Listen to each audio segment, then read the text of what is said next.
عايز تعرف مين هي اللعيبه اللي غيرت في تاريخ كرة القدم؟ تعالى وانا اقول لك.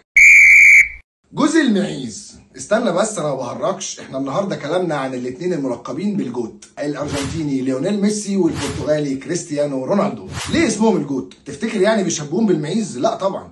جوت هي اختصار ذا جريتست اوف اول تايم، او الاعظم في تاريخ الكوره، وده لان الاثنين نقلوا الكوره في حته تانية خالص، والواحد فعلا محظوظ انه لحق الحقبه دي من اولها. الاثنين دول خلقوا حاله من التنافس على اكتر من مستوى، مش بس تنافس على الانديه والبطولات، لا لا لا، ده منافسه على كل حاجه واي حاجه، ارقام قياسيه، كل حاجه ممكن يكسروها كسروها، وكانت في منافسه على التوب ليفل لسنين طويله، وده ما حصلش قبل كده في تاريخ الكوره. لان اللعيبه الفلاتات كانت بتظهر في تاريخ الكوره كل واحد لوحده، لكن دول ظهروا مع بعض وخلقوا تنافس فردي ما بينهم على مستوى عالي قوي. وانا مش جاي النهارده اقول لك اصل ده احسن من ده، لا لا لا، انا مش هخش الخناقه دي خالص. انا جاي اقول لك ان الكوره قبل الناس دي غير الكوره بعد الناس دي خالص. اللعيبه المينتاليتي بتاعتها اتغيرت، بقت بتفكر في حاجات تانية غير ان هو يلعب في النادي ويكسب.